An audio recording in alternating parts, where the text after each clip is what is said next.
Hello friends, welcome to Ayushman classes. तो UP TGT PGT special में आज लेक्चर नंबर 4 होगा। और मैं आपको बता दूं, ये जो सीरीज चलाई जा रही है ये 3 डायमेंशनल ज्योमेट्री का जो पार्ट है, मतलब स्ट्रेट लाइन, प्लेन, स्फीयर, कोन और सिलेंडर, ये पूरा कंप्लीट मैं जो है करने वाला हूं इसको। और इससे आपके एग्जाम में 5 to 7 क्वेश्चंस आपके एग्जाम में पूछे जाते हैं। बहुत ही इंपॉर्टेंट पार्ट होता है यूपी टीजीटी पीजीटी के लिए, तो है ही ये। साथ ही साथ RPSC first grade second grade का भी एग्जाम होने वाला है, उसके लिए भी ये काफी इंपॉर्टेंट है। इससे बहुत सारे क्वेश्चन वहां पे भी आपसे पूछे जाते हैं। किसी भी स्टेट के लिए टीजीटी पीजीटी का एग्जाम हो या एनवीएस केवीएस के लिए, ये लेक्चर्स काफी महत्वपूर्ण होने वाले हैं। तो लास्ट तक जरूर लेक्चर को जरूर देखिएगा।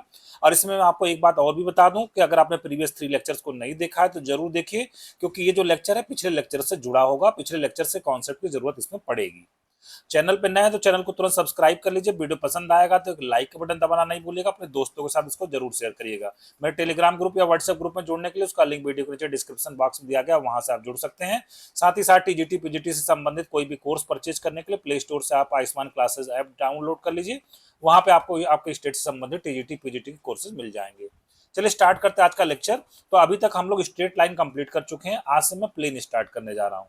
तो सबसे पहले हम लोग प्लेन के डेफिनेशन को पढ़ेंगे कि प्लेन के डेफिनेशन क्या है। तो प्लेन क्या होता है? A plane is a surface such that if any two points are taken on it, then the line segment joining them lies completely on that surface.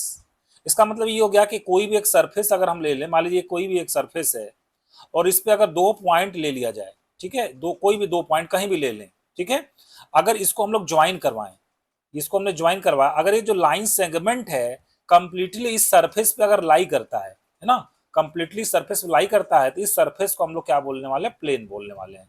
ठीक है, this is the definition of the plane. अब देखिए अगली बात क्या है, plane का equation हम लोग कब निकाल सकते हैं? Plane is determined uniquely if, कौन कौन से केस में हम लोग प्लेन का इक्वेशन निकाल सकते हैं? पहला केस है the normal to the plane and its distance from the origin is given, that is the equation of a plane in normal form. देखिए जो प्लेन होता है ना, इसमें सबसे इंपॉर्टेंट रोल होता है नॉर्मल का। नॉर्मल क्या होता है? एक ऐसा वेक्टर जो इस प्लेन के परपेंडिकुलर हो, इसी को हम लोग क्या बोलते हैं? नॉर्मल बोलते हैं। ठीक है, तो पूरे थ्रू आउट द चैप्टर इस नॉर्मल का बहुत इंपॉर्टेंट रोल रहेगा। जहां पे भी नॉर्मल की बात की जाएगी तो आपको समझ लेना है एक ऐसी लाइन या एक ऐसा वेक्टर जो इस प्लेन के क्या होगा? परपेंडिकुलर होगा। तो अगर ये गिवन हो, नॉर्मल गिवन हो, और साथ ही इसकी ओरिजिन से डिस्टेंस अगर दी हुई हो कि ये प्लेन है, इसकी ओरिजिन से डिस्टेंस 3 यूनिट है, ओरिजिन से डिस्टेंस कितनी है? 3 यूनिट है, तो हम लोग प्लेन का इक्वेशन निकाल सकते हैं। और उस समय जो प्लेन का इक्वेशन निकल के आएगा उसको बोलेंगे equation of a plane in normal form. ठीक है, आगे मैं बताऊंगा कि वो इक्वेशन क्या होगा। अगली बात है कि it passes through a point and is perpendicular to a given direction. तो प्लेन का इक्वेशन फिर से दोबारा कब निकाल सकते हैं? और क्या कंडीशन पता हो तो प्लेन का इक्वेशन निकाला जा सकता है? प्लेन पे एक पॉइंट मुझे पता हो और इस प्लेन के परपेंडिकुलर एक वेक्टर पता हो या एक लाइन पता हो या कोई भी डायरेक्शन पता हो जो इस प्लेन के क्या हो? परपेंडिकुलर हो, तो हम लोग प्लेन का इक्वेशन निकाल सकते हैं। मतलब नॉर्मल के बारे में कुछ जानकारी हो जाए और इस प्लेन पे एक पॉइंट के बारे में जानकारी हो जाए, इस प्लेन का इक्वेशन लिखा जा सकता है। आगे मैं चर्चा करूंगा। तीसरा है it passes through 3 given non collinear points. अगर इस प्लेन पे मुझे 3 नॉन कोलिनियर पॉइंट दे दिए जाए, 1 2 3, 3 नॉन कोलिनियर पॉइंट दे दिया जाए, तब भी इस प्लेन का इक्वेशन में आसानी से लिख सकता हूं। तो ये सब कुछ कंडीशंस हैं, और भी कुछ केसेस बनेंगे जो इसी के सब पार्ट होंगे। इसी के थ्रू हम लोग जब प्लेन की स्टडी करने वाले हैं।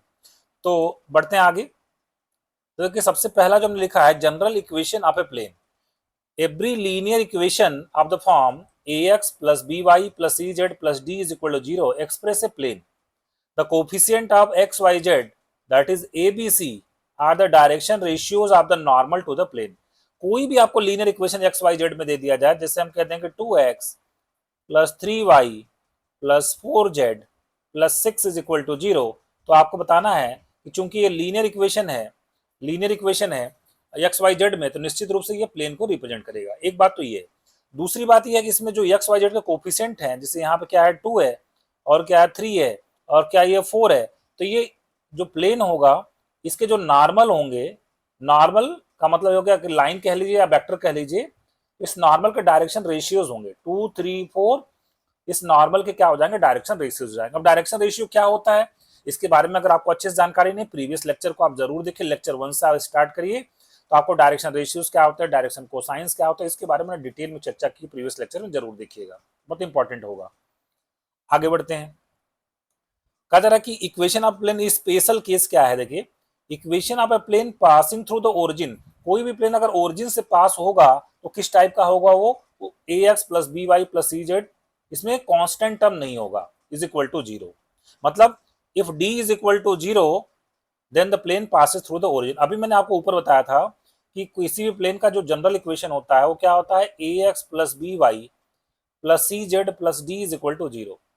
अगर ये प्लेन ओरिजिन से पास होता है तो जीरो जीरो जीरो इसको सेटिस्फाई करेगा, एक्स की जगह पर अगर जीरो रख दें, वाई की जगह पर जीरो रख दें, जेड की जगह पर जीरो रख दें, तो निश्चित रूप से डी की वैल्यू कितनी आ जाएगी, जीरो आ जाएगी। और डी की वैल्यू अगर जीरो इक्वेशन नंबर 1 में रख दें तो उस प्लेन का इक्वेशन जो कहां से पास होता है, ओरिजिन से होता है, उसका इक्वेशन क्या हो जाएगा, a x plus b y plus c z is equal to zero. इसमें कांस्टेंट टर्म नहीं आएगा, आपको ध्यान में रखना है। एक्स का टर्म आ सकता है, वाई का टर्म, जेड का टर्म, लेकिन कांस्टेंट टर्म नहीं आएगा। ठीक है, आगे बढ़ते हैं। आप कुछ स्पेशल केसेस देख लेते हैं, इससे भी ये बड़ा फायदेमंद होता है क्योंकि इस पे भी क्वेश्चन आपसे पूछ लिए जाते हैं। इक्वेशन ऑफ कोऑर्डिनेट प्लेन, देखिए अगर मैं एक्सिस ड्रॉ कर दूं, एक्स वाई जेड एक्सिस अगर हम लोग बना दें, मान लिया कि ये मेरा एक्स एक्सिस है, ये मेरा वाई एक्सिस है और ये जेड एक्सिस है और ये सपोज ओरिजिन है, ठीक है ना। तो x y plane, x y plane मतलब ये वाला जो प्लेन है एक्स वाई प्लेन, ये नीचे वाला जो प्लेन है, इसका अगर ये प्लेन है, चूंकि दो लाइन से मिलकर एक प्लेन बनता है ना, ये प्लेन है हमारा। तो इस प्लेन का अगर इक्वेशन लिखना हो तो एक्स वाई प्लेन का इक्वेशन होता है z is equal to zero. X y plane का इक्वेशन क्या होता है, z is equal to zero. अब बात आती है कि वाई जेड प्लेन का इक्वेशन क्या होगा। देखिए ये वाई जेड प्लेन है हमारा, तो वाई जेड प्लेन का इक्वेशन कितना हो जाएगा, x is equal to zero आ जाएगा। स्पेशल केस है, ध्यान रखना है। और जेड एक्स प्लेन, ये वाला जो इधर वाला प्लेन है जेड एक्स, दो लाइन से मिलकर बनेगा, जेड एक्सिस से एक्स एक्सिस से मिलकर जो प्लेन बनता है उसका इक्वेशन कितना होता है, y is equal to zero होता है। तो ध्यान रखना है एक्स वाई है, इसमें जेड नहीं है, z is equal to zero. Y z plane है तो इसमें एक्स नहीं है, x is equal to zero. याद रखने का तरीका है, जेड एक्स प्लेन के बारे में बात की जाएगी तो y is equal to zero आपको लिखना है, तो आसानी से आप ध्यान में भी रख सकते हैं इसको। आगे बढ़ते हैं। Equation of a plane in different forms, पहला इंटरसेप्ट फॉर्म। देखिए अगर एक प्लेन ऐसा हो, सपोज ये हमारा एक्स एक्सिस है, वाई एक्सिस है, z axis, x axis y axis और जेड एक्सिस। मान लीजिए एक प्लेन हमारे पास कुछ इस तरीके का है, कुछ इस तरीके का है, ठीक है, ये ओरिजिन है। वो क्या करता है, एक्स एक्सिस को ये प्लेन ओरिजिन से कितने डिस्टेंस पे कट करता है, ए डिस्टेंस पे कट करता है। वाई एक्सिस को ओरिजिन से किस डिस्टेंस पे कट करता है, बी डिस्टेंस पे कट करता है। और जेड एक्सिस को ओरिजिन से कितने डिस्टेंस पे कट करता है, सी डिस्टेंस पे कट करता है। तो हम बोलेंगे ये जो ए आया ना, ये एक्स इंटरसेप्ट आया, ये इस प्लेन ने एक्स एक्सिस कितना इंटरसेप्ट कट किया, ए, वाई एक्सिस पे कितना इंटरसेप्ट कट किया, बी, और जेड एक्सिस पे कितना इंटरसेप्ट कट किया, सी। तो इस प्लेन का इक्वेशन अगर आपको निकालना हो तो बहुत सिंपल सा इसका इक्वेशन आता है, x by a plus y by b plus Z by c is equal to 1। इसको आपको ध्यान में रखना है, इसको हम लोग बोलते हैं equation of a plane in intercept form. अगला हमारा है नॉर्मल फॉर्म, जिस नॉर्मल फॉर्म की शुरुआत में हम लोग चर्चा कर रहे थे कि देखिए अगर एक प्लेन का इक्वेशन मुझे निकालना हो, सपोज ये प्लेन है, इसका इक्वेशन मुझे निकालना है और इसके जो नॉर्मल है उसके जो डायरेक्शन कोसाइंस है वो सपोज एल एम एन है। नॉर्मल के डायरेक्शन कोसाइंस कितने, एल एम एन। अभी डायरेक्शन कोसाइंस क्या होता है अगर आपको नहीं मालूम है, प्रीवियस लेक्चर्स को आप विजिट करिए, आपको अच्छे से डायरेक्शन कोसाइंस और डायरेक्शन रेशियोज की जानकारी हो जाएगी। और बिना डायरेक्शन कोसाइंस डायरेक्शन रेशियो जाने आप प्लेन को आप आसानी से समझ नहीं पाएंगे, ठीक है। तो अगर इस प्लेन का इक्वेशन निकालना है और ये नॉर्मल के डायरेक्शन कोसाइंस मुझे पता है एल एम एन, और ओरिजिन से अगर इसकी डिस्टेंस बताओ, मान लिया कि यहाँ से ओरिजिन से हमने ओरिजिन स्पेस पर परपेंडिकुलर ड्रॉ किया है और परपेंडिकुलर की लेंथ कितनी है, पी है। इसको बोलते हैं equation of plane in normal form. और क्या होता है इक्वेशन प्लेन का, l x plus m y plus n z is equal to p, ठीक है। L x plus m y plus n z is equal to p, where l m n are the direction cosines of the normal to the plane and p is the length of perpendicular drawn from the origin. Origin से इस plane पे जो perpendicular draw किया गया, इस plane पे perpendicular draw किया गया, परपेंडिकुलर की लेंथ कितनी दी हुई है, पी दी हुई है, ठीक है ना। और इसके जो नॉर्मल है उसके जो डायरेक्शन कोसाइंस है वो कितने, एल एम एन है। उस प्लेन का इक्वेशन हो जाएगा l x plus m y plus n z is equal to p. इसको बोलते हैं equation of a plane in normal form. आगे बढ़ते हैं नेक्स्ट। तो देखिए कुछ पार्टिकुलर केसेस हम लोग पढ़ेंगे। Equation of a plane perpendicular to the coordinate axis या parallel to the coordinate plane. क्या मतलब है इसका? पहला हमें पढ़ना है equation of a plane parallel to y z plane या परपेंडिकुलर टू एक्स एक्सिस। ठीक है, देखिए ये मान लिया कि हमारा एक्स एक्सिस बना, ये हमने एक्स एक्सिस बना लिया, ठीक है। और जो हमारा प्लेन है वो क्या है? परपेंडिकुलर टू एक्स एक्सिस है, परपेंडिकुलर टू एक्स एक्सिस है, ये हमारा प्लेन हो गया परपेंडिकुलर टू एक्स एक्सिस। तो देखिए अब प्लेन में जो है ना नॉर्मल का बहुत इंपॉर्टेंट रोल होता है, ठीक है ना। प्लेन में हमारा क्या होता है? नॉर्मल का बहुत इंपॉर्टेंट रोल होता है। ये हमारा देखिए प्लेन है, यहाँ फिर से मैं बना लेता हूँ, ये हमारा एक्स एक्सिस है, ठीक है ना, ये हमारा एक्स एक्सिस है। या हम एक्स वाई जेड प्लेन ऐसे ऐसे x x y z axis बना लेते हैं, ज्यादा अच्छे से समझ में आएगी बात। ये बना दिया हमने एक्स वाई और जेड। तो जो हमारा प्लेन है वो क्या है? Perpendicular to x axis. X axis के हमारा प्लेन क्या है? पर ये एक्स एक्सिस हो गया, एक्स एक्सिस की क्या है? प्लेन हमारा परपेंडिकुलर है, तो उसका इक्वेशन हमारा कितना हो जाएगा? And at a distance of a unit, ठीक है, ओरिजिन से कितने डिस्टेंस पे है? ए यूनिट के डिस्टेंस पे है, ठीक है। तो उसका इक्वेशन कितना हो जाएगा? एक्स इज इक्वल टू ए हो जाएगा। फिर से समझिए, कोई भी प्लेन है अगर एक्स एक्सिस के क्या है? परपेंडिकुलर है ना, एक्स एक्सिस से क्या है? परपेंडिकुलर है, इसका मतलब क्या हो जाएगा? Parallel to y z plane हो जाएगा, पैरेलल टू क्या हो जाएगा? वाई जेड प्लेन हो जाएगा। इस बात को आप यहाँ फिगर में इस तरीके से भी समझ सकते हैं। मान लीजिए अब की बार मैं एक्स एक्सिस को इधर दिखा देता हूँ और ये वाई और जेड दिखा देते हैं। हमारा जो प्लेन है वो क्या है? परपेंडिकुलर टू एक्स एक्सिस, कुछ इस तरीके का है, परपेंडिकुलर टू एक्स एक्सिस ऐसा है। तो निश्चित रूप से वो क्या हो जाएगा? वाई जेड के प्लेन के क्या हो जाएगा? पैरेलल हो जाएगा। यही तो वाई जेड प्लेन है ना, तो वाई जेड प्लेन के क्या होगा? पैरेलल। तो या तो ऐसे में कह सकते हैं कि वाई जेड के पैरेलल हो या एक्स एक्सिस के परपेंडिकुलर हो। तो उसका इक्वेशन हमारा कितना हो जाएगा? और ओरिजिन से कितना डिस्टेंस पे? ए डिस्टेंस पे है, ओरिजिन से कितना डिस्टेंस पे? ए डिस्टेंस पे है, उसका इक्वेशन कितना हो जाएगा? X is equal to a. Similarly perpendicular to the y axis, उसका इक्वेशन कितना हो जाएगा? Y is equal to b, ठीक है। और perpendicular to equation of a plane perpendicular to z axis, उसका इक्वेशन कितना हो जाएगा? Z is equal to c हो जाएगा। अगर एक्स एक्सिस के परपेंडिकुलर होगा तो वाई जेड प्लेन के क्या होगा? पैरेलल होगा। वाई एक्सिस के परपेंडिकुलर होगा तो जेड एक्स प्लेन के पैरेलल होगा, और जेड एक्सिस के परपेंडिकुलर होगा एक्स वाई प्लेन के पैरेलल होगा, ठीक है। आगे बढ़ते हैं। अब अगला क्या है? Equation of a plane parallel to the coordinate axis or perpendicular to the coordinate plane. तो देखिए अभी तक हमने कहा कि एक्स एक्सिस के परपेंडिकुलर हो, अब हम क्या कर रहे हैं? Equation of a plane parallel to x axis. अब एक्स एक्सिस के पैरेलल है वो प्लेन, प्लेन हमारा क्या है? एक्स एक्सिस के पैरेलल है, ठीक है ना। प्लेन हमारा एक्स एक्सिस के क्या है? पैरेलल है। मान लीजिए ये एक्स एक्सिस बना दें तो हमारा प्लेन एक्स एक्सिस से क्या है? पैरेलल है। इसका मतलब क्या होगा? अगर एक्स एक्सिस के पैरेलल है, इसका मतलब वाई जेड प्लेन के क्या होगा? परपेंडिकुलर होगा। ये वाई जेड प्लेन के क्या होगा? परपेंडिकुलर होगा। ध्यान रखना है, पिछले वाले टॉपिक में इस टॉपिक में अंतर क्या है कि वहां पे क्या था कि अगर हम कहें कि perpendicular to x axis, plane हमारा क्या है? एक्स एक्सिस के, प्लेन हमारा एक्स एक्सिस से क्या है? परपेंडिकुलर है। प्लेन हमारा एक्स एक्सिस क्या है? परपेंडिकुलर है। तो उसका इक्वेशन हम लोग क्या लिखते थे? एक्स इज इक्वल टू ए। अब की बार हमारा प्लेन जो है वो एक्स एक्सिस से क्या है? पैरेलल है, एक्स एक्सिस के क्या है? पैरेलल है। तो एक्स एक्सिस से पैरेलल होने का मतलब वाई जेड प्लेन के क्या है? परपेंडिकुलर है, ठीक है ना। तो उसका इक्वेशन क्या हो जाएगा? B y plus c z plus D is equal to zero. जो जनरल फॉर्म था हमारा वो क्या था? A x plus b y plus c z plus D is equal to zero. अगर कह दिया जाए कि ये प्लेन हमारा क्या है? This plane is parallel to the x axis, ये प्लेन हमारा क्या? एक्स एक्सिस के पैरेलल है। तो यहाँ पे आपको क्या करना पड़ेगा? यहाँ पे जो ए है, ए की वैल्यू कितनी हो जाएगी? जीरो हो जाएगी। अगर अगर प्लेन हमारा एक्स एक्सिस के पैरेलल है, पैरेलल टू एक्स एक्सिस है, इसका मतलब ये हो जाएगा कि ए इज इक्वल टू कितना हो जाएगा? जीरो हो जाएगा। पैरेलल टू अगर वाई एक्सिस है प्लेन हमारा, पैरेलल टू वाई एक्सिस है, तो इसका मतलब हमारा जो इसमें बी इज इक्वल टू क्या हो जाएगा? जीरो हो जाएगा। तो प्लेन का इक्वेशन उस समय ये आ जाएगा। अगर हमारा प्लेन जो है वो पैरेलल टू जेड एक्सिस है, plane is parallel to z axis, तो उस समय हमारे प्लेन का इक्वेशन में जो सी की वैल्यू क्या हो जाएगी? जीरो हो जाएगी। प्लेन का इक्वेशन क्या हो जाएगा? A x plus b y plus D is equal to zero हो जाएगा। तो ये कुछ स्पेशल केसेस है, ध्यान रखना आपको। आइए कुछ क्वेश्चंस को करते हैं। क्वेश्चन पहला हमारा ये है कि equation of a plane which is parallel to y axis. Equation जो हमारा एक्सिस है वो क्या है? पैरेलल टू वाई एक्सिस है। तो देखिए अभी मैंने आपको बताया था कि पैरेलल टू वाई एक्सिस होगा तो इसमें वाई क्वाड हमारा जो बी की वैल्यू होगी वो क्या हो जाएगी? जीरो हो जाएगी। मतलब प्लेन का इक्वेशन क्या लिखेंगे हम लोग? ए एक्स, अब बी वाई नहीं आएगा, plus c z plus D is equal to zero.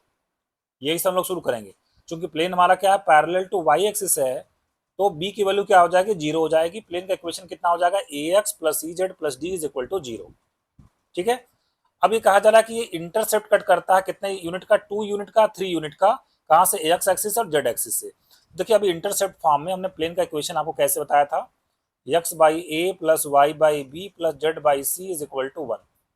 तो यहाँ पे a B c x axis y axis z axis पे क्या होते थे, इंटरसेप्ट होते थे। तो ये कह रहा है वाई एक्सिस और इंटरसेप्ट कट करता है 2 यूनिट 3 यूनिट का, कहाँ से, एक्स एक्सिस और जेड एक्सिस से। तो इसको हमको सबसे पहले क्या करते हैं, इसको हम इंटरसेप्ट फॉर्म में कन्वर्ट करेंगे। उसके लिए क्या करना पड़ेगा, ए x plus c Z, intercept form में हमेशा राइट में 1 आता है, तो हम डी को राइट में भेज देते हैं, माइनस डी दोनों तरफ माइनस डी से डिवाइड कर देते हैं, a x upon minus d c z upon minus d is equal to 1। फिर ये हो जाएगा x upon minus d upon a plus z upon minus d upon c is equal to 1। ये इस फॉर्म का बन गया, इंटरसेप्ट फॉर्म में बन गया। तो ये हमारा, ये क्या है, एक्स इंटरसेप्ट है। ये हमारा क्या है, एक्स इंटरसेप्ट, मतलब प्लेन एक्स एक्सिस जितना इंटरसेप्ट करता है उसको एक्स इंटरसेप्ट बोलेंगे। और ये हमारा क्या है, जेड इंटरसेप्ट हो गया। ठीक है, जेड इंटरसेप्ट हो गया। क्वेश्चन में दिया गया एक्स इंटरसेप्ट कितना है, 2 यूनिट का है, मतलब minus d upon a is equal to कितना हो जाएगा, 2 यूनिट। तो यहाँ से हम लोग ए की वैल्यू क्या निकाल पाएंगे, a is equal to minus D by 2। इसी तरीके से जेड इंटरसेप्ट मतलब माइनस डी अपॉन सी, इन्होंने कितना दिया हुआ, 3 यूनिट। तो यहाँ से सी की वैल्यू कितनी हो जाएगी, माइनस डी बाई 3 हो जाएगी। ये ए और सी की वैल्यू अगर हम पुट कर दें इक्वेशन नंबर 1 में, ये हमारा इक्वेशन नंबर 1 है। ठीक है, तो हमारा आंसर कितना आ जाएगा, ए के जहाँ पुट कर देते हैं माइनस डी बाई 2, तो minus D by 2 X, C के जहाँ पे माइनस डी बाई 3 जेड और plus D is equal to 0। Minus D से डिवाइड कर देते हैं तो X by 2 plus Z by 3 minus 1 is equal to 0, मतलब 3x plus 2y is equal to कितना आ जाएगा, 6। हमारा आंसर आ जाएगा 3x plus 2y is equal 3x plus 2z is equal to 6। तो 3x plus 2z is equal to 6 के साथ हमारा जो बी ऑप्शन है वो क्या हो जाएगा, करेक्ट हो जाएगा। आगे बढ़ते हैं next equation of a plane parallel to a given plane. मान लीजिए आपके पास एक प्लेन हो, the plane parallel to given plane. मान लीजिए आपके पास एक प्लेन है a x plus b y plus c z plus D is equal to 0। कोई कहते हैं कि इस प्लेन के पैरेलल प्लेन का इक्वेशन आपको लिखना है। मान लीजिए ये प्लेन दिया हुआ, इस प्लेन के पैरेलल प्लेन का इक्वेशन लिखना है, तो आपको कुछ नहीं करना है, इस इक्वेशन में जो सिर्फ कांस्टेंट है उसी को चेंज कर देना है। बाकी a x plus b y plus c z इतना रखना है, कांस्टेंट को हटा के कुछ वहां पर नया कांस्टेंट लिख देना, लैम्डा लिख देना या डी डैश लिख देना है। ठीक है, तो वो आपके आ जाएगा पैरेलल प्लेन का इक्वेशन आ जाएगा। जैसे कि एग्जांपल में बताऊं, ये 2x plus 3y plus 4z plus 5 is equal to 0। कोई कहे कि इस प्लेन के पैरेलल प्लेन का इक्वेशन लिखिए, तो इस प्लेन के पैरेलल तो बहुत सारे प्लेन हैं, तो उसमें से एक का इक्वेशन मैं लिख देता हूँ, 2x plus 3y plus 4z plus lambda is equal to 0। अब आप कहेंगे लैम्डा की वैल्यू कहाँ से निकल के आएगी, लैम्डा की वैल्यू निकालने के लिए क्वेश्चन में कुछ एक्स्ट्रा कंडीशन दी होंगी। आइए क्वेश्चन देखते हैं। अच्छा, इस क्वेश्चन को लगाने के लिए एक और चीज आपको जानना पड़ेगा, वो कॉन्सेप्ट में आगे आपको पढ़ाने वाला हूं, लेकिन उसके पहले वो फार्मूला जरा मैं बता देता हूँ, है ना। तो देखिए अगर एक पॉइंट है हमारे पास x1 y1 z1 और एक प्लेन है हमारे पास, प्लेन का इक्वेशन है हमारे पास ax plus b y plus c z plus D is equal to 0। तो यहाँ से इस पर अगर परपेंडिकुलर ड्रॉ किया जाए तो जो परपेंडिकुलर की लेंथ आती है उसका फार्मूला होता है d is equal to mod of a x1 plus b y1 plus c z1 plus d upon under root a square plus b square plus c square. इसको आपको ध्यान में रखना है। ठीक है, अब आगे इस क्वेश्चन को देखिए। क्वेश्चन ये है कि the equation of a plane parallel to this plane, इस प्लेन के पैरेलल होना चाहिए। पहले इस प्लेन के पैरेलल प्लेन का इक्वेशन लिखते हैं हम लोग, x minus 2y plus 2z, अब कांस्टेंट को बदल देते हैं, plus lambda is equal to 0। अब आगे क्या, लैम्डा की वैल्यू निकालने के लिए क्या कहा जा रहा है, it is at a unit distance from the origin, मतलब इस पे ओरिजिन से अगर परपेंडिकुलर ड्रॉ करें तो उसकी लेंथ, परपेंडिकुलर की लेंथ कितनी, 1 यूनिट है। तो चलिए ओरिजिन से परपेंडिकुलर ड्रॉ करते हैं, यही वाला फार्मूला लगाएंगे डिस्टेंस वाला। ये हो जाएगा मॉड ऑफ एक्स जहाँ पर रखेंगे 0, फिर वाई के जहाँ पे भी रखेंगे 0, जेड के जगह पे भी रखेंगे 0 और प्लस कांस्टेंट और upon under root a square plus b square plus c square. A का मतलब एक्स का कोफिशिएंट जो कि है 1, 1 का स्क्वायर 1, फिर वाई का कोफिशिएंट -2 उसका स्क्वायर 4, ये आ जाएगा 4, तो ये ऊपर मिल जाएगा, ये तो 0 हो गया, ये 0 हो गया, ऊपर बचा लैम्डा, तो मॉड ऑफ लैम्डा अपॉन 9 का square root 3 is equal to 1, तो लैम्डा की वैल्यू कितनी आ जाएगी, +-3 आ जाएगा। ये लैम्डा की वैल्यू हम लोग उठा के रख देते हैं कौन सी इक्वेशन में, इक्वेशन नंबर 1 में। तुम्हारा आंसर आ जाएगा, क्या आ जाएगा हमारा आंसर, x-2y + 2z, लैम्डा की वैल्यू +-3, मतलब ऐसे दो प्लेन मिलेंगे हमको, +-3 इज इक्वल टू 0। आइए ऑप्शन में देखते क्या दिया हुआ है, x-2y + 2z है कहीं, x-2y + 2z, x-2y + 2z, और x ये है x-2y + 2z -3, यहाँ +-3 लिया हुआ है, तो -3 भी सही है, +3 भी सही है, दो प्लेन मिलेंगे, एक प्लेन का इक्वेशन यहाँ पर दिया हुआ है, ये ऑप्शन करेक्ट हो जाएगा। बी सी डी ऑप्शन हमारे क्या हो जाएंगे, एलिमिनेट हो जाएंगे। आगे बढ़ते हैं। Equation of a plane passing through the intersection of two planes, ठीक है, उस प्लेन का इक्वेशन निकालना है जो दो प्लेन के इंटरसेक्शन से पास होता हो, ठीक है ना।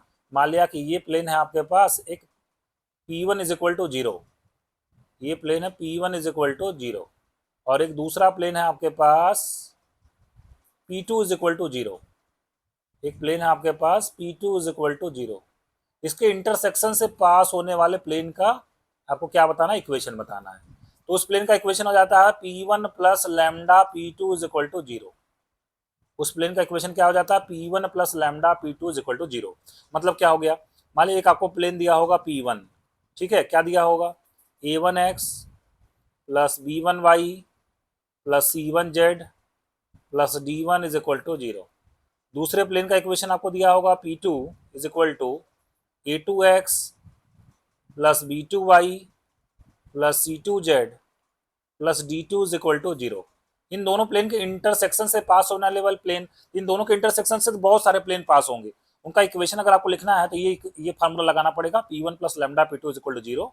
तो P1 हम लोग किसको बोलेंगे, A1x + B1y + C1z + D1, ध्यान रखना अब इक्वल टू 0 नहीं लिखना आपको, और प्लस का लिख देना लैम्डा, और P2 क्या है, A2x + B2y + C2z और +D2, फिर से इक्वल टू नहीं लिखना है, और राइट हैंड साइड क्या हो जाएगा, इक्वल टू 0। तो ये आ जाएगा इन दोनों प्लेन के इंटरसेक्शन से पास होने वाले प्लेन का इक्वेशन। तो ऐसे तो बहुत सारे प्लेन होंगे, अगर यूनिक प्लेन का इक्वेशन निकालना है तो आपको लैम्डा की यहाँ पे वैल्यू रखनी पड़ेगी, और उसके लिए कंडीशन क्वेश्चन में दिया होगा, उससे आप लैम्डा की वैल्यू निकाल लेंगे, तब यूनिक प्लेन आपको मिलेगा। आइए क्वेश्चन के थ्रू समझते हैं। यहाँ पर एक क्वेश्चन ले रखा है, equation of a plane which passes through the intersection of the planes x + y + z is equal to 1 and 2x + 3y - z + 4 is equal to 0, इन दोनों के इंटरसेक्शन से पास होता है, और लैम्डा की वैल्यू निकालने के लिए यहाँ दिया गया which is parallel to the x axis. तो ये एक्स एक्सिस क्या होना चाहिए, पैरेलल होना चाहिए। तो पहला प्लेन हमारे पास क्या है, x + y + z, ध्यान रखना कांस्टेंट को लेफ्ट में ले लेना है, और राइट हैंड साइड में इक्वल टू 0 ही होना चाहिए, इसका नाम हो गया P1 प्लेन। दूसरा प्लेन हमारे पास क्या है, P2 is equal to 2x + 3y - z + 4 is equal to 0। ये दो प्लेन हो गए, इनके इंटरसेक्शन से पास होने वाले प्लेन का इक्वेशन क्या होगा, P1 + lambda P2 is equal to 0। मैंने आपको बताया था ये कितना हो जाएगा, x + y + z - 1 plus lambda times 2x + 3y - z + 4 is equal to 0। ये आ गया प्लेन का इक्वेशन। अब कहा जा रहा है कि ये प्लेन एक्स एक्सिस के पैरेलल है। ध्यान दीजिए, अभी प्रीवियस स्लाइड्स में मैंने आपको बताया था कि कोई भी प्लेन अगर पैरेलल टू एक्स एक्सिस है, मान लो प्लेन का जनरल इक्वेशन है ax + by + cz + d is equal to 0, अगर वो plane parallel to x axis है तो यहाँ पे जो a की वैल्यू आएगी, मतलब जो x का कोफिशिएंट आएगा वो कितना होता है, 0 होता है। ठीक है, शुरुआत में मैंने आपको बताया था। तो जरा इसको अरेंज करके लिख लेते हैं। x का कोफिशिएंट कितना आएगा, 1, और यहाँ से कितना आएगा, 2 लैम्डा, ये आ गया 1 + 2 लैम्डा। इसी तरीके से y का कुछ टर्म आएगा, उसको हम लिखते नहीं है, z का कुछ टर्म आएगा, कुछ कांस्टेंट टर्म आएंगे इक्वल टू 0। कहा जा रहा है ये प्लेन क्या पैरेलल टू एक्स एक्सिस है, इसका अंदर जो x का कोफिशिएंट होगा 0 होगा। Plane is parallel to x axis, इसका मतलब x का कोफिशिएंट क्या होगा, 0 हो जाएगा। तो 1 + 2 लैम्डा इज इक्वल टू 0, तो लैम्डा की वैल्यू कितनी आ जाएगी, -1/2 आ जाएगा।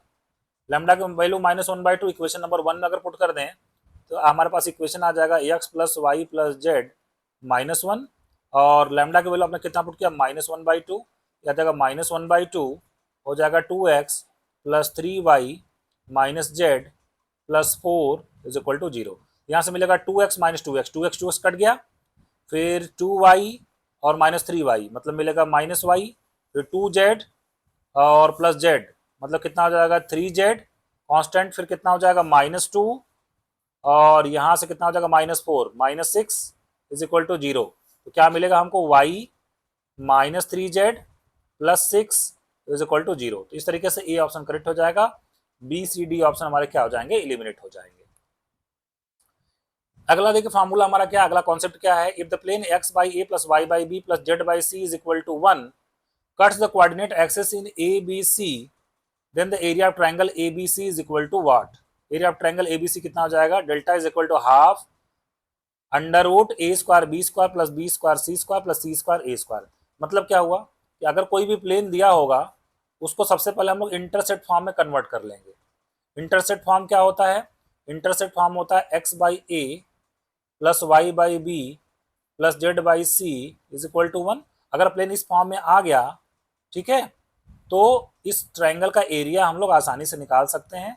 इस ट्रायंगल का जो एरिया आ जाएगा वो कितना आ जाएगा, delta is equal to half of under root a square b square plus b square c square plus c square a square. ठीक है, आगे बढ़ते हैं। अब देखिए नेक्स्ट क्वेश्चन क्या है, a plane passes through the point 1 2 3 and is parallel to the plane this, then the equation of that plane is equal to what। ठीक है, एक प्लेन हमारे पास, वो कहाँ से पास होता है, 1 2 3 से पास होता है और इस प्लेन के क्या है, पैरेलल है। ठीक है, तो पहले इस प्लेन के पैरेलल प्लेन का इक्वेशन लिखा जाए। पैरेलल प्लेन का इक्वेशन कैसे लिखा जाता है, 2x plus 3y minus 4z और कांस्टेंट बदल देते हैं। यहाँ पे कांस्टेंट तो कुछ है भी नहीं, मैं कांस्टेंट को लिख देता हूँ लैम्डा इज इक्वल टू 0। मैंने शुरू में ही आपको बताया था कि कोई भी प्लेन होगा ax plus by plus cz plus d is equal to 0, इस प्लेन के पैरेलल प्लेन का इक्वेशन लिखना है तो ax को एज इट इज उतार लेना, by को एज इट इज उतार लेना, cz को एज इट इज उतार लेना है, बस इसमें कांस्टेंट को चेंज कर देना है। ठीक है, तो यहाँ पर 2x plus 3y minus 4z को उतार दिया, constant lambda is equal to 0 कर दिया। अब ये प्लेन 1 2 3 से पास होता है, सिंस प्लेन 1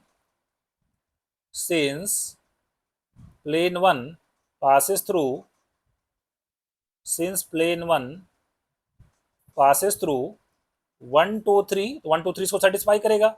x की जगह पे 1 रखेंगे, y की जगह पे 2 रखेंगे और z की जगह पे 3 रखेंगे, plus lambda is equal to 0। ये आ गया 8 माइनस 4, तो लैम्डा इज इक्वल टू कितना आ गया, 4 आ गया। ठीक है, तो ये हमारा आंसर कितना आ जाएगा, 2x plus 3y minus 4z plus 4 is equal to 0, ये हमारा आंसर आ जाएगा। ठीक है, तो 2x plus 3y minus 4z, 2x plus 3y minus 4z plus 4 is equal to 0, D option correct हो जाएगा, A B C option eliminate हो जाएंगे।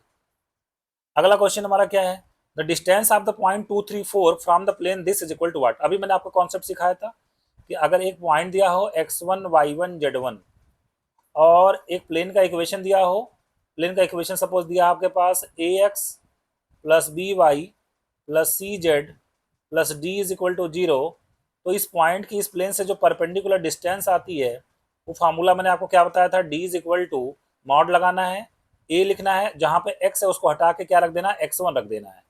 ये हो जाएगा ax1 फिर प्लस by1 प्लस cz1 और plus d upon under root a square plus b square plus c square. X y z के जो कोफिशिएंट हैं उनके स्क्वायर का यहाँ पे सम लिखना है। ठीक बात है, तो आइए लिखते हैं यहाँ पे perpendicular distance is equal to mod of 3 हो गया और x जहाँ पे हम लोग कितना रखेंगे, 2 रखेंगे, 3 इंटू 2 हो गया माइनस 6 y जहाँ कितना रखेंगे, 3 रखेंगे तो 6 इंटू 3 हो गया प्लस 2 z के जहाँ कितना रखेंगे, 4 रखेंगे और प्लस 11 और upon under root a square plus b square plus c square. A का मतलब x का कोफिशिएंट 9, फिर y का कोफिशिएंट माइनस 6 का स्क्वायर 36, z का कोफिशिएंट कितना 2, 2 का स्क्वायर 4, तो ऊपर हमारे पास आ जाएगा 3 2 जा 6, 6 माइनस 18 और प्लस 8 प्लस 11 और अपॉन नीचे कितना आ जाएगा, ये आ जाएगा 49, 49 का स्क्वायर रूट कितना आ जाएगा, 7 आ जाएगा और ऊपर हो गया 11 और 8 19, 19 और 6 25, 25 में से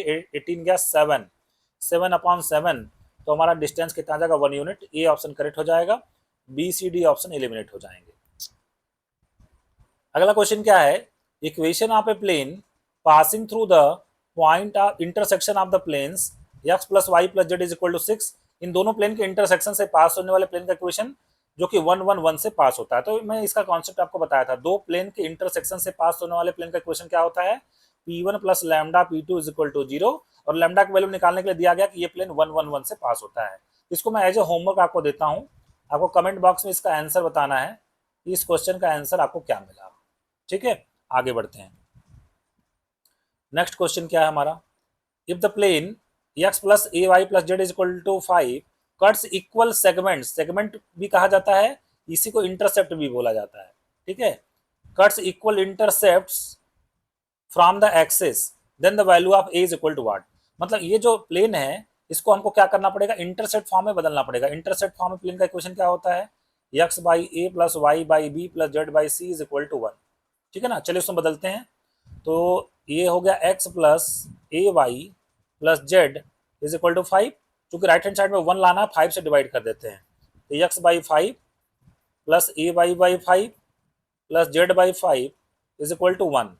थोड़ा और ढंग से लिखें तो x by 5 plus y by 5 by a plus Z by 5 is equal to 1। ये इंटरसेप्ट फॉर्म में आ गया। अब कहा जा रहा है कि ये जो प्लेन है एक्सिस से इक्वल इंटरसेप्ट कट कर रहा है, इक्वल इंटर, तो x इंटरसेप्ट कितना है, x इंटरसेप्ट है 5, x इंटरसेप्ट कितना 5, y और z इंटरसेप्ट कितना है, z इंटरसेप्ट भी कितना हमारे पास 5। इसका मतलब y इंटरसेप्ट भी हमारे पास कितना आना चाहिए, 5 आना चाहिए। लेकिन यहाँ पे y इंटरसेप्ट मुझे कितना मिल रहा है, 5 बाई ए। 5 बाई ए को मैं कितने के बराबर रख दूं, 5 के बराबर रख दूं, यहाँ से a की वैल्यू कितनी आ जाएगी, 1 आ जाएगी। a की वैल्यू पूछी जा रही थी, a की वैल्यू 1 हो जाएगी, ए सी डी ऑप्शन एलिमिनेट हो जाएंगे, बी ऑप्शन करेक्ट हो जाएगा।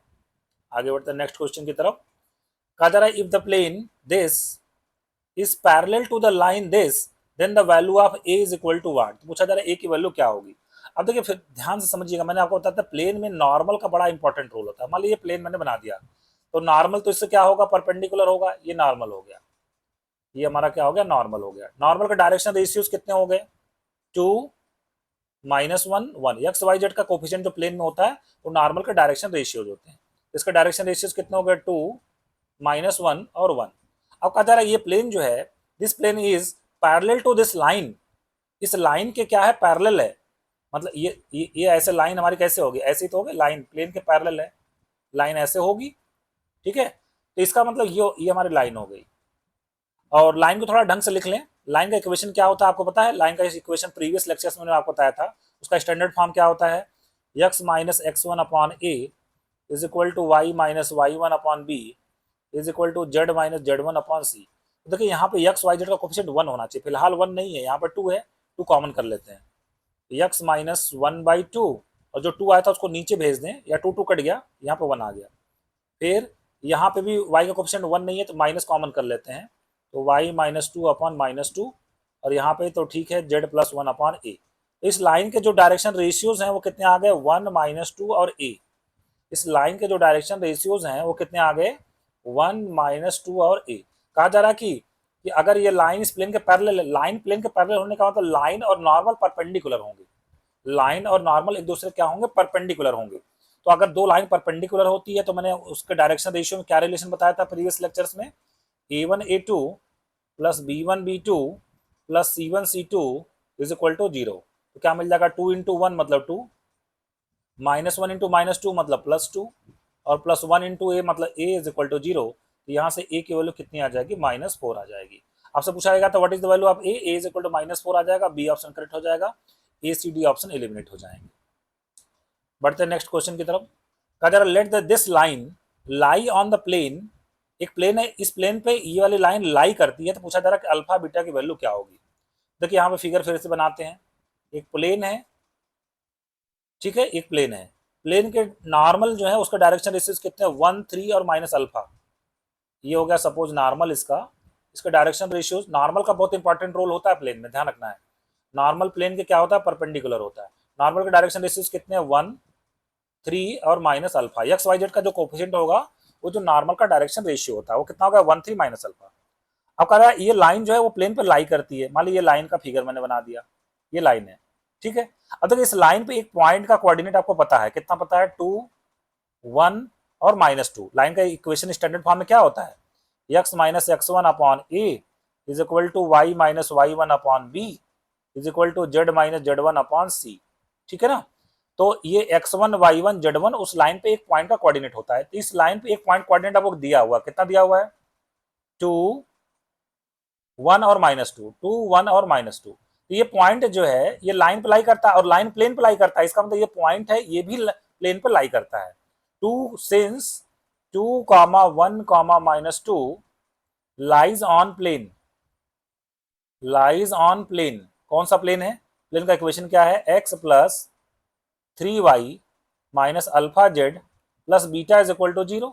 चूंकि ये पॉइंट प्लेन पे लाई करता है तो प्लेन के इक्वेशन को सेटिस्फाई करेगा। x की जगह पे 2 रख देते हैं, y की जगह पे 1 रख देते हैं, 2 + 3 और z की जगह -2, तो +2 alpha plus beta is equal to कितना हो जाएगा, 0।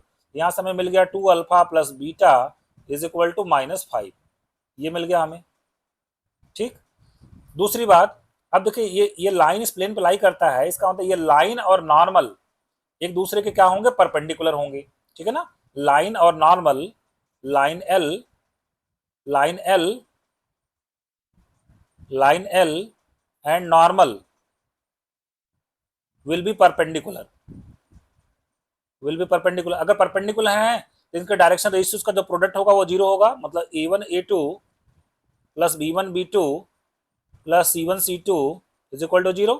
नॉर्मल डायरेक्शन रेशियो तो आपको पता है 1 3 माइनस अल्फा। लाइन के डायरेक्शन रेशियोज कितने हैं, 3 -5 और 2, तो कितना हो जाएगा 3 इंटू 1 नॉर्मल। इसका कितना 1 3 माइनस अल्फा को मल्टीप्लाई करना 3 -5 और 2 से, तो 3 इंटू 1 कितना होगा, 3 -5 इंटू 3 -15 और 2 इंटू माइनस अल्फा मतलब -2 alpha is equal to 0।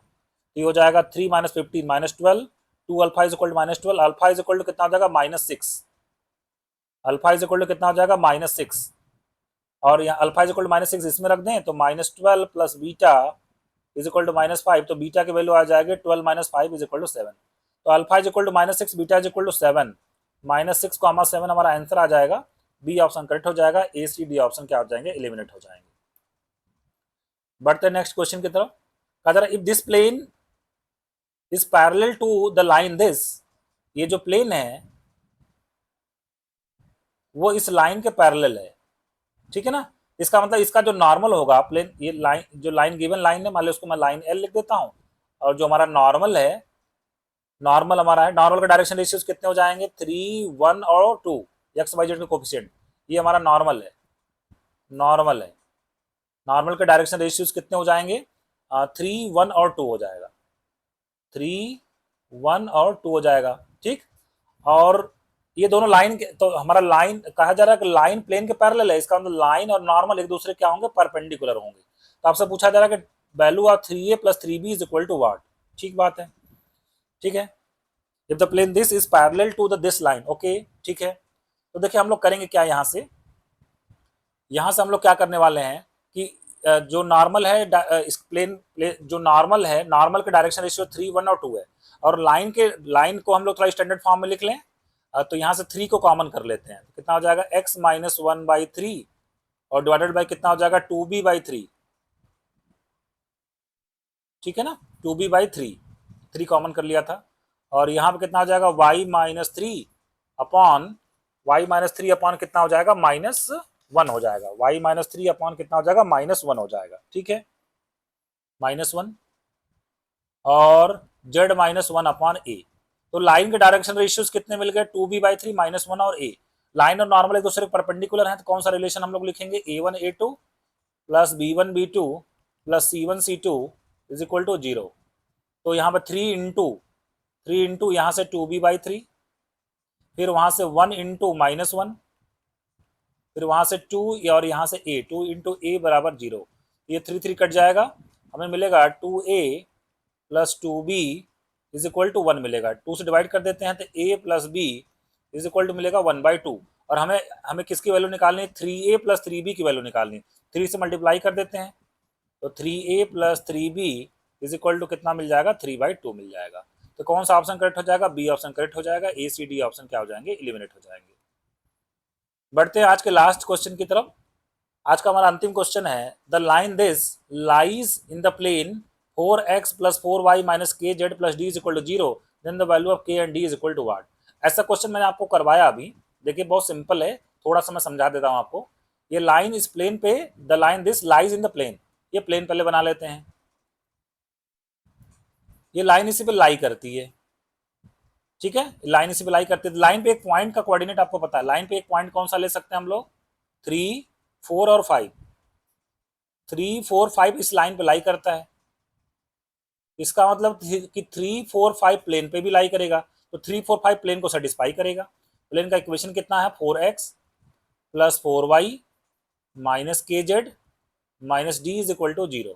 3, 4, 5 satisfy करेगा, एक्स जब हम 3 रखा 12, फिर 4 4 जा 16 minus 5k minus d is equal to 0। तो यहाँ से आ जाएगा 5k प्लस डी, राइट में ले लेते हैं तो लेफ्ट में कितना आ जाएगा 28, ठीक है, ये होगा इक्वेशन 1। अब देखिए इस प्लेन का जो नॉर्मल होगा, ये नॉर्मल हो गया, नॉर्मल के डायरेक्शन रेशियोज कितने हैं, 4 4 और माइनस के, 4 4 और माइनस के, और लाइन के डायरेक्शन रेशियोज कितने हैं, 2 3 और 4। और चूंकि नॉर्मल और लाइन दोनों एक दूसरे क्या है, परपेंडिकुलर हैं, इसलिए कौन सा रिलेशन हम लोग लिखेंगे, a1 a2 plus b1 b2 plus c1 c2 is equal to 0। क्या मिलेगा, 4 इंटू 2 मतलब 8, फिर 4 इंटू 3 मतलब 12, और 4 इंटू माइनस के मतलब माइनस 4k बराबर 0। तो 4k बराबर हो जाएगा 20, तो k की वैल्यू कितनी आ जाएगी, 5 आ जाएगी। k इज इक्वल टू कितना आ जाएगा, 5, यहाँ पर रख देते हैं, 5 5 जा 25 plus d is equal to 28, तो यहाँ से d की वैल्यू आ जाएगी 3। तो k is equal to 5, d is equal to 3 आपसे पूछा जा रहा था, तो k is equal to 5, d is equal to 3 के साथ सी ऑप्शन करेक्ट हो जाएगा, ए बी डी ऑप्शन क्या हो जाएंगे, एलिमिनेट हो जाएंगे। तो फ्रेंड्स आज के लेक्चर को मैं यही समाप्त कर रहा हूँ। कैसा लगा आज का लेक्चर कमेंट बॉक्स में मुझे लिखकर जरूर बताइएगा, और अपने वैल्यूएबल कमेंट्स भी लिख के मुझे बताइए, ताकि मैं जल्दी से जल्दी जो है नेक्स्ट लेक्चर जो है अपलोड कर सकूँ। आज के लिए बस इतना ही, मिलते हैं फिर से नेक्स्ट लेक्चर में। Thank you very much.